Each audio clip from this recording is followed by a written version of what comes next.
ఓం శ్రీ గణేశాయ నమః. శ్రీమాత్రే నమః. శివాయ గురవే నమః. శ్రీకృష్ణ పరబ్రహ్మణే నమః. శ్రీరామాయ నమః. శ్రీ గురుభ్యో నమః. నారాయణం నమస్కృత్య నరం చైవ నరోత్తమం దేవీం సరస్వతీం వ్యాసం తతో జయముదీరయేత్. సచ్చిదానందరూపాయ విశ్వోత్పత్యాదిహేతవే తాపత్రయ వినాశాయ శ్రీకృష్ణాయ వయం నమః. మోహనవాణి ఛానల్ ద్వారా నలోపాఖ్యానాన్ని శ్రవణం చేస్తూ ఉన్నటువంటి భక్తామ తల్లులకు తండ్రులకు ముందుగా నా యొక్క సాధువాదాలు. నిన్న 2వ ఎపిసోడ్లో కలిపురుషుడు ద్వాపర పురుషుడు కలిసి అవకాశం చూసుకొని కలిపురుషుడు నలుల్లో ప్రవేశించి వాళ్ళ దాయాది అయినటువంటి పుష్కరుణ్ణి రెచ్చగొట్టి జూతం ఆడారు. ఆ జూతంలో సమస్త సంపదలు రాజ్యం అన్నీ కోల్పోయినాడు. అప్పుడు ఆ పుష్కరుడు ఇంకా వడ్డీ ఓడటానికి నీ యొక్క భార్య ఉంది దమయంతి, ఆమెను పందెంగా పెట్టు అన్నాడు. ఆ మాటలు విని నలుడి యొక్క హృదయం పగిలినంత పని అయింది. పుష్కరుడితో ఏం జవాబు చెప్పలేదు అనుకున్నాం. ఇవాళ 3వ ఎపిసోడ్లోకి మిమ్మల్ని అందరినీ స్వాగతిస్తూ ఉన్నాను. అప్పుడు నలుడు తన ఒంటి మీద ఉన్న ఆభరణాలని తీసేశాడు. ఒకే ఒక వస్త్రాన్ని కట్టుకొని నగరం నుండి నిష్క్రమించాడు బయటికి. దమయంతి కూడా కట్టుబట్టలతోటి భర్తను అనుసరిస్తూ వెళ్ళింది. ఇలా వెళ్ళడం నలుడి యొక్క మిత్రులకు సంబంధితులకి చాలా బాధను కలగజేసింది. నగరం బయట నలదమయంతులు 3 రాత్రుల వరకు ఉన్నారు. పుష్కరుడు ఏం చేశాడో తెలుసా? ఎంత దుర్మార్గుడో చూడండి. ఎవరైనా సరే నలుడి పట్ల సానుభూతి ప్రకటించిన, ఆయనకు అన్నపానాదులు ఇచ్చిన వాళ్లకు ఉరిశిక్ష తప్పదన్నాడు. చాటింపు వేయించాడు. భయంతో అట్టుడికిపోయినటువంటి ప్రజలు నలుడి యొక్క మంచి చెడ్డలు చూసే అవకాశం లేకుండా పోయింది. ఎవడికి వాడి ప్రాణం తీపి కదా. ఎంతో బాగా పరిపాలించాడు కన్న బిడ్డల్లాగా. కానీ ప్రాణం పోతుంది అనుకునేసరికి ఎవడు ముందుకు రాల సహాయం చేయటానికి.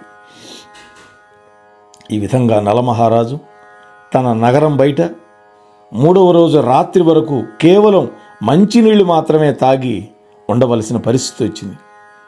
4వ రోజున తీవ్రమైన ఆకలి దహించి వేస్తోంది. నలదమయంతులిద్దరూ పండ్లను తిన్నారు.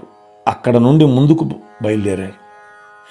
ఇక రాజ్యంలో తమకు స్థానం లేదని బయలుదేరారు. ఒకరోజు తన వద్దకు ఎన్నో పక్షులు వచ్చి కూర్చోవడం చూశాడు నలమహారాజు. అడవిలోకి వెళ్ళారు వాళ్ళు. అడవిలో కొన్ని పక్షులు వచ్చి కూర్చున్నాయి. ఆ పక్షుల యొక్క రెక్కలు బంగారంలాగా మెరిసిపోతూ ఉన్నాయి. ఆ రెక్కలతోటి డబ్బేమైనా సంపాదించుకోవచ్చని నలుడు ఆలోచించాడు. ఈ విధంగా ఆలోచించి నలుడు తాను ధరించినటువంటి వస్త్రాన్ని ఆ పక్షులను పట్టుకోవడానికి విసిరేశాడు, ఒక వలలాగా. అప్పుడు ఆ పక్షులు అతడి యొక్క వస్త్రాన్ని పట్టుకొని ఎగిరిపోయినాయి. ఇప్పుడు నలుడు దిగంబరుడైపోయాడు. ఉన్నదే ఒక వస్త్రం, ఏకవస్త్రం. దీనత్వంతో ముఖాన్ని కిందకు దించాడు, నిలబడిపోయాడు. అప్పుడు ఆ వెళ్ళిపోతున్నటువంటి పక్షులు నలమహారాజుతో అన్నాయి, ఓ దుర్బుద్ధి కలిగిన వాడా, నగరం నుండి కట్టుకున్న వస్త్రంతో వచ్చేశావు. అది చూసి మాకు చాలా దుఃఖం కలిగింది. ఇప్పుడు మేము నీ ఒంటి మీద ఉన్న బట్టలు కూడా తీసుకువెళుతున్నాము. మేము పక్షులం అనుకుంటున్నామా? కాదు, జూతంలో వాడినటువంటి పాచికలం మేము అని వెళ్ళిపోయినాయి. అంటే ద్వాపర పురుషుడే పాచికల రూపంలో వచ్చాడనుకున్నాగా వెళ్ళిపోయినాయి. నలుడు దమయంతితోటి ఈ సంగతి చెప్పాడు. ఈ సంఘటన తర్వాత నలుడు అన్నాడు, ఓ ప్రియురాలా, నువ్వు చూస్తున్నావు కదా, ఇక్కడ చాలా మార్గాలు ఉన్నాయి. ఒక మార్గం అవంతి నగరానికి వెళుతుంది. ఇదిగో ఈ రెండో మార్గం ఉందే దక్షిణ దేశానికి వెళుతుంది. ఎదురుగ్గా ఉన్నదే మరొక మార్గం, అవి వింధ్యాచలం వైపు వెళతాయి. ఇవి మహర్షుల యొక్క ఆశ్రమాలు. ఎదురుగా ఉండేటువంటి ఆ మార్గం ఉందే మీ పుట్టింటికి వెళ్ళే మార్గం విదర్భ దేశానికి వెళుతుంది. ఇదేమో కోసల దేశానికి వెళ్ళే మార్గం అని ఒక్కొక్క మార్గాన్ని చూపించాడు. దుఃఖం శోకం రెండు కూడా ముప్పిరి కొనగా నలుడు దమయంతికి ఈ భిన్న మార్గాలు ఆయా ప్రాంతాలు చెబుతూ ఉంటే నలుడు తనకు మాత్రమే ఏదైనా మార్గాన్ని బోధిస్తున్నాడా అన్నట్లుగా ఉంది దమయంతికి. అప్పుడు ఆమె అన్నది, కళ్ళల్లో నీళ్లు తిరుగుతూ ఉన్నాయి, గద్గద స్వరంతో, స్వామి మీరు ఏమిటి ఇలా ఆలోచిస్తున్నారు? నా అవయవాలు శిథిలమైపోతున్నాయి, నా హృదయం ఉద్విగ్న భరితమైపోతోంది. మీ రాజ్యం పోయింది, ధనం పోయింది, మీ శరీరం మీద బట్టలు కూడా పోయినాయి. మీరు ఇప్పటికే అలసి సొలసిపోయి ఉన్నారు, ఆకలితోటి దప్పికతోటి బాధపడుతూ ఉన్నారు. కానీ మీరు చెప్పే మాటలు ఎలా ఉన్నాయి అంటే, మిమ్మల్ని నేను ఈ నిర్జన అరణ్యంలో వదిలిపెట్టి ఒంటరిగా ఎక్కడికి వెళతాను? ఎలా వెళ్ళగలుగుతాను? నేను మీతోనే ఉంటాను, మీ దుఃఖాన్ని దూరం చేయడానికి నేను ప్రయత్నిస్తాను అని మాట్లాడుతోంది. భార్య అంటే అట్లా ఉండాలి. సీతమ్మ విషయంలో కూడా కౌసల్యాదేవి అరణ్యానికి వెళ్ళేటప్పుడు ఒక మాట చెప్పింది. ఓ సీత, నా బిడ్డకి ఇప్పుడు రాజ్యం లేదు, అధికారం లేదు, నువ్వే జాగ్రత్తగా చూసుకోవాలి అన్నది. సీత సంగతి తెలియదానికి 12 ఏళ్ళు కాపురం చేసింది కౌసల్యాదేవి దగ్గర. కానీ పుత్రవాత్సల్యంతో ఆ మాట చెప్పినప్పుడు సీతమ్మ అన్నది, అత్తగారు నీ బిడ్డ రాజ్యం ఉందా లేదా, ధనం ఉందా లేదా, ఇవన్నీ నాకు అనవసరం. హీనుడైనా దీనుడైనా రాజ్యహీనుడైనా నా భర్తే నా గురువు అని చెప్పింది. అది సీతమ్మ. ఇక్కడ దమయంతీదేవి కూడా అదే మాట చెబుతోంది.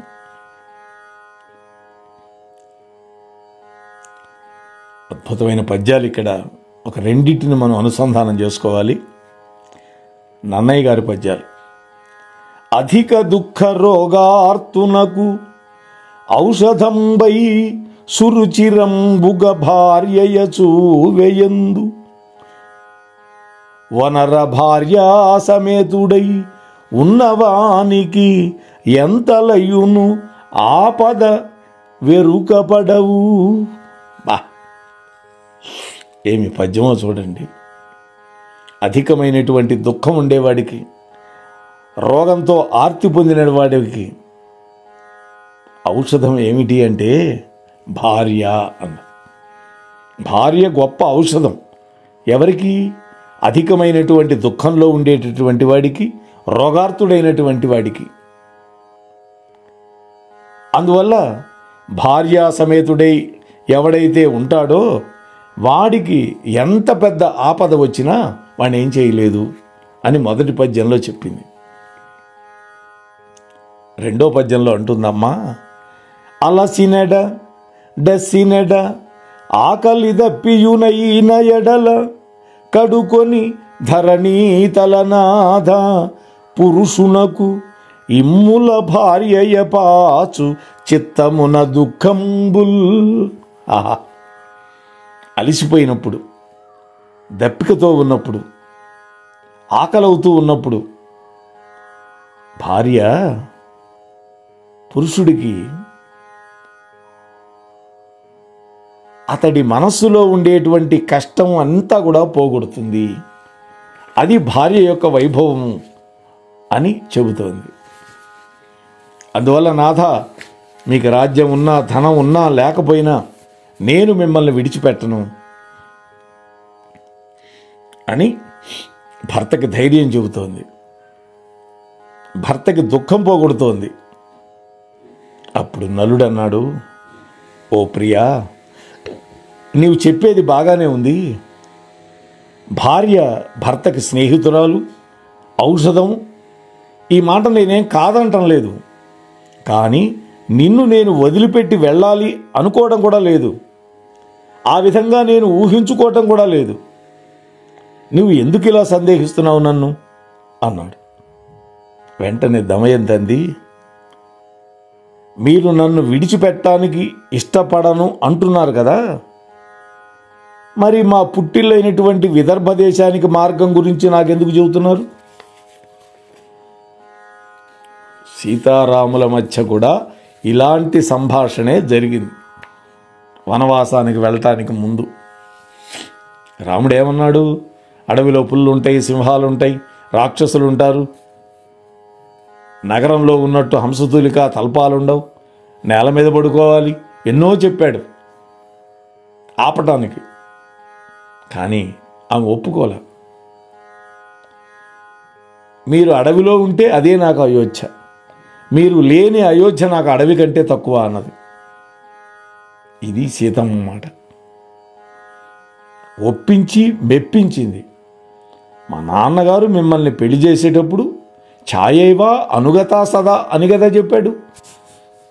నీడలాగా నిన్ను అనుసరించి ఉంటుంది నా కూతురు అన్నాడు. మరి మీ నీడ మిమ్మల్ని విడిచిపెట్టి ఉంటుందా? ఎంత అద్భుతంగా మాట్లాడుతుందో సీతమ్మ అయోధ్యకాండలో. ఎప్పుడో చెప్పుకుందాం అయోధ్యకాండ కూడా, ఎందుకంటే అది ధర్మప్రధానమైన కాండ, పరమాద్భుతమైన కాండ. ఎన్నో ఉన్నాయి దాంట్లో ధర్మ సూక్ష్మాలు. ముచ్చటించుకునే ప్రయత్నం చేద్దాం. సరే, కథలోకి వెళితే ఇక్కడ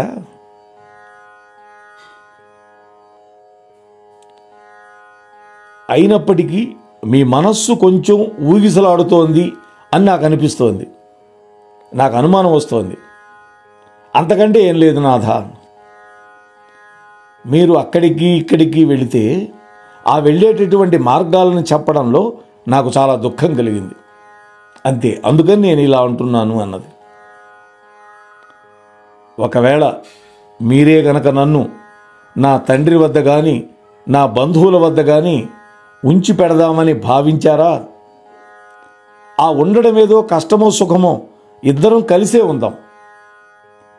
మా నాన్నగారింటికి రావడానికి మీరు ఏదైనా వెనక ముందులాడితే మీరు అలా ఆలోచించద్దు. మా నాన్నగారు మిమ్మల్ని గౌరవంగా చూస్తాడు, సత్కారపూర్వకంగా ఆదరిస్తాడు. అందుకని వెళితే ఇద్దరు వెళదాం అక్కడికి, నేను ఒక్కదాన్ని మాత్రం వెళ్ళను అంటున్నది. ఇది నలుడు అన్నాడు, ఓ ప్రియా, మీ తండ్రి ఇప్పుడు రాజుగా ఉన్నాడు, నేనేమో రాజ్యాన్ని పోగొట్టుకొని ఉన్నాను. కష్టాల కడగండల్లో ఉండి నేను ఆయన వద్దకు వెళితే నాకు గౌరవంగా ఉండదు, మర్యాద ఉండదు, అందుకని నేను రాను అన్నాడు. ఆ తర్వాత నలదమయంతులిద్దరూ ఒకే వస్త్రాన్ని కప్పుకొని ఆ అరణ్యంలో అటూ ఇటూ తిరుగుతూ ఉన్నారు. ఆకలికి దప్పికతో వాళ్ళిద్దరూ వ్యాకుల పడుతూ ఉన్నారు. చివరికి అలా తిరిగి తిరిగి ఒక ధర్మసత్రానికి వచ్చారు. అక్కడ ఉన్నారు.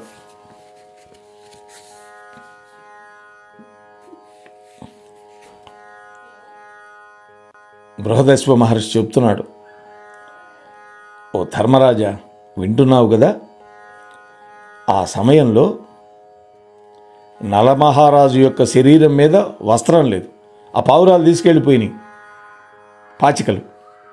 అంతేకాదు, నేల మీద విశ్రాంతి తీసుకుందామంటే అక్కడ ఒక చాప కూడా లేదు. అప్పటికే ఆయన శరీరం దుమ్ము కొట్టుకోనుంది. ఆకలి దప్పిక రెండు విపరీతంగా బాధపెడుతూ ఉన్నాయి. ఆ పరిస్థితుల్లో నలమహారాజు కటిక నేల మీదనే పడుకున్నాడు. హంసతూలిక తల్పాల మీద పడుకుంటే నిద్ర పట్టనటువంటి పరిస్థితి ఉంటుంది వాళ్ళకి, రాజులకి. అలాంటిది కటిక నేల మీద పడుకున్నాడు.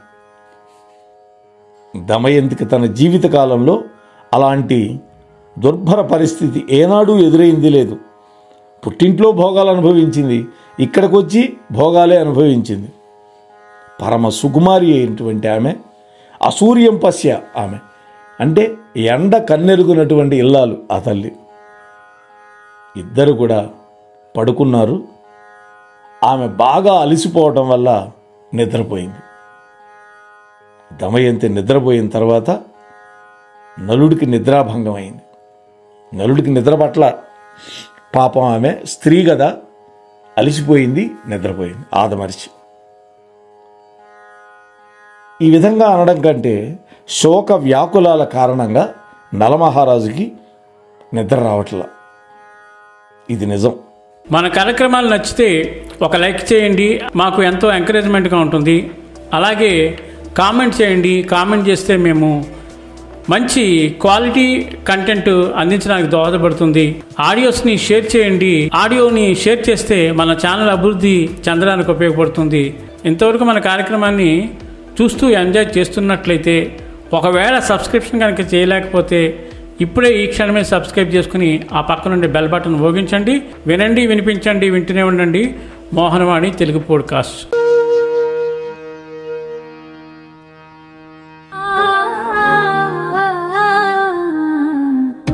మోహనవాణి.